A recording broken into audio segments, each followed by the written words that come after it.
But no king rules forever.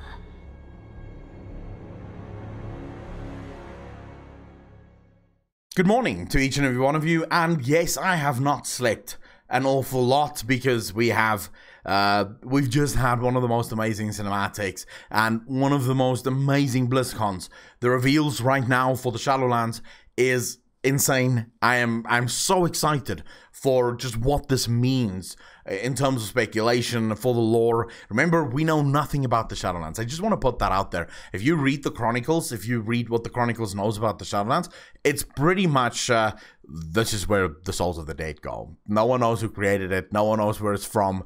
It's just this realm that we have no idea what it is and how it came to exist. So personally, I'm very excited for what the Shadowlands holds and what we're going to be discovering there. But of course, we have to talk a little bit about Bolvar and Sylvanas, this battle, because I've seen it from last night already.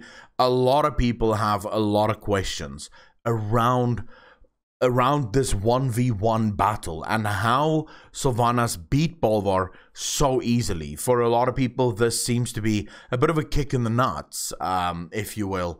There's this powerful entity that is the Lich King losing to Sylvanas. Now remember, you can argue and debate with me every single night, Monday to Friday, over on Twitch. Links in the description down below. Or tonight, while we're streaming BlizzCon Live right here on YouTube, or every Sunday right here on YouTube. So, you know, come hang out, debate with me, argue with me, give me your opinion live. That is the whole point. So let's talk about what is happening. So first and foremost, I need to start off by talking a little bit about the shortcomings of this current Lich King. And the most obvious one right off the bat is a missing piece of his armor.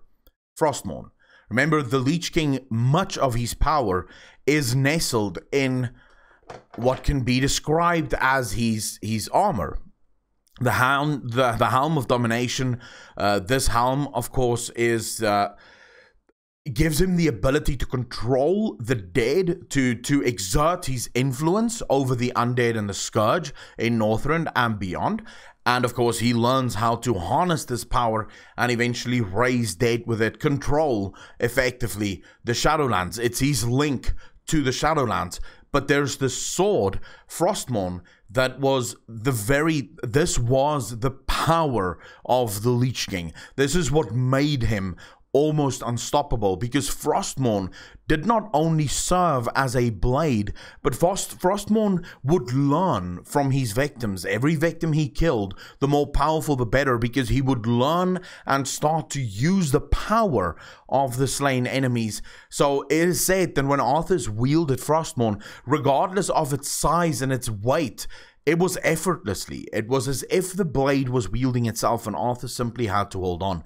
So this is definitely something to take into account. I'm not saying this is the only thing. Obviously, that would not be much of a video if this was the only thing that I'm going to mention here. But it needs to be taken into account. The sword is important to the Lich King, and Bolvar would have been weaker than Arthas because of it. But that's not the only thing that made Bolvar weaker than Arthas. The next part comes from Shadow Ascendancy and understanding Shadow Ascendancy. Now, for that, this video is actually very important. I'm going to talk about things here that you may not understand if you do not understand at least the lore and the purpose of Shadow Ascendancy.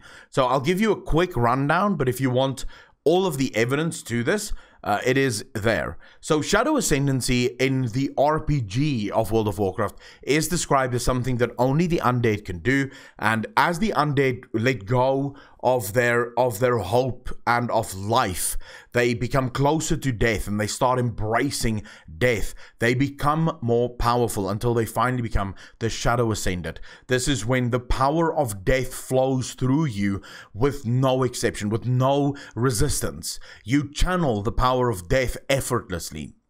This is Shadow Ascendancy, but you must let go of hope. You must let go of life. And this is perhaps an explanation for what Sylvanas, why she had this constant thing about hope and life, and how she despised everyone holding on to hope and life, and how she knew that the only way for us to be strong is to accept that death is inevitable, and we need to move closer to death. Now, In the RPG, this was something that only Undead could do, and they would form part of the Cult of Forgotten Shadows. When implemented into the game, and a lot of us miss this, and this is thanks to Furorius that we finally found it, we find mentions of the Cult of Forgotten Shadow for the first time inside Xal'atath's history. If you go into the Priest Order Hall and you read about Xal'atath, what you find is mentions of the Shadow Council, the Shadow Cult, if you will. Natalie Celine discovered this power that the Orcs had used so many years ago during the first invasions, and what she found was origin magic, effectively. Magic weaved by taking strands of light and strands of void and weaving them together. And if you listen to what Natalie Celine describes, it is almost identical to what you get with Shadow Ascendancy. It is the ability, it is the function of letting go of life and hope and moving closer to death, giving in to death, to channel that power. So people who goes, wait, Accolonn, this has got nothing to do with Shadow Ascendancy. As they said, Sylvanas is simply working with the Jailer, and this is where this power comes from. You're literally describing Shadow Ascendancy, because in order to work with the Maw, with the Jailer, I do argue that it's not the Jailer that's giving her this power, but the Maw itself. I'll get into that in a second. But moving closer to that is Shadow Ascendancy. That's literally what it is. So it doesn't matter where that power comes from. It is the act of moving towards it that is Shadow Ascendancy. So this is Shadow Ascendancy. And it's important to know, because Bolvar wouldn't have had this.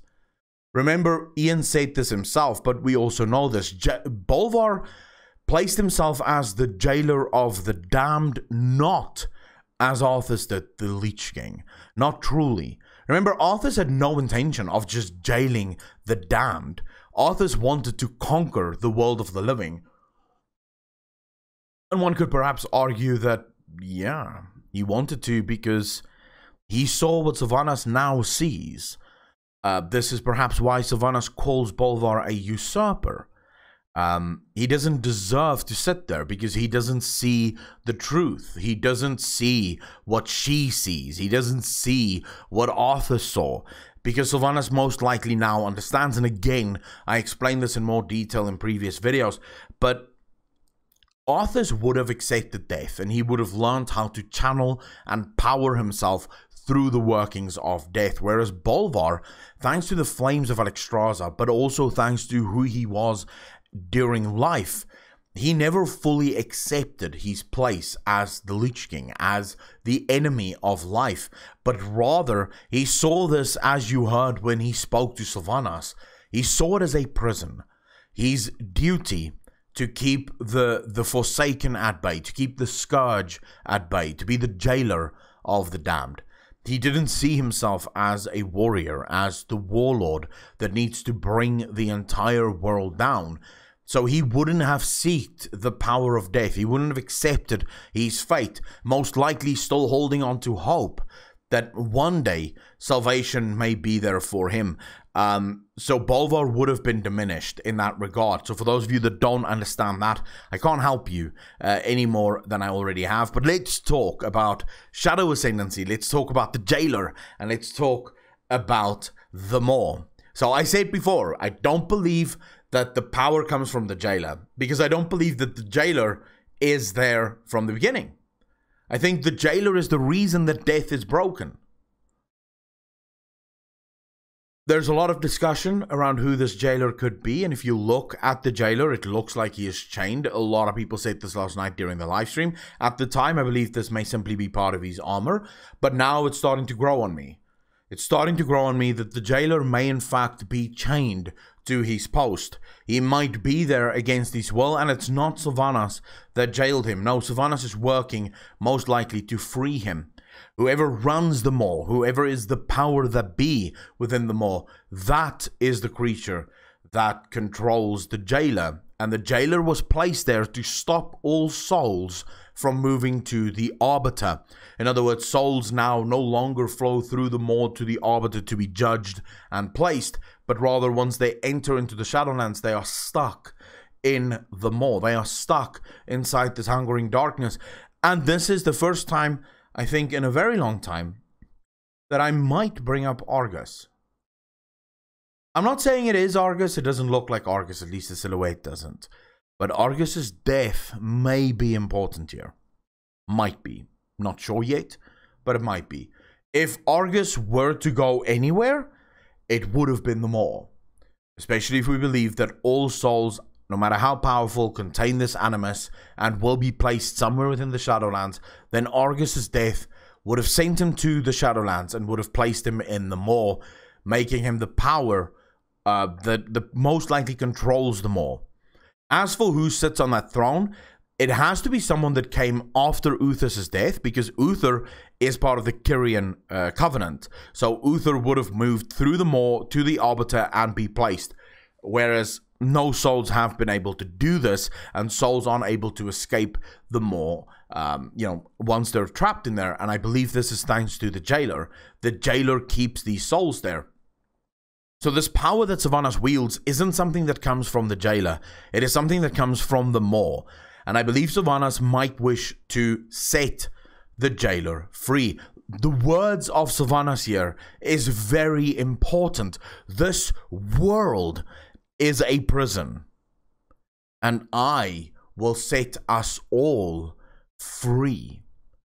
What she may in fact have been referencing is that when you die, you live this entire life and this cycle where death will inevitably claim you. But now that you die, where previously you would have had to live again, you would have had to be placed inside one of these covenants, and your life would continue now only on the other side. Now you get trapped inside this darkness, inside this hungering darkness where you cannot escape. And this might be what she is talking about. And I will set us all free. In other words, I will bring us to the Shadowlands to defeat the Jailer and finally set the souls of the Maw free. To allow for us to enter into the Shadowlands, but move on from the Shadowlands into our covenants and into, our afterlife. This might be what Sylvanas is ultimately seeking to do. Will she live to do that? I don't know. As for who the Jailer might be, a lot of people have mentioned that this may be King Tyrannus, because it looks somewhat similar, at least in silhouette. Or Kel'Thuzad. Now, I like the idea of it being Kel'Thuzad. I don't know. I will pass that question off to you. You can let me know in the comment section down below exactly who you think the Jailer is or isn't. Thank you so much for watching. Remember, if you want to support the channel, you can do so by clicking on the links in the description down below, becoming a patron, a Twitch sub, or of course, a channel member, simply clicking the join button right below this video. Guys, as always, thank you so much for watching, and to everyone that is already supporting the channel, thank you so much. Your support means the absolute world to me. I will see you in the next one. Peace out, fam.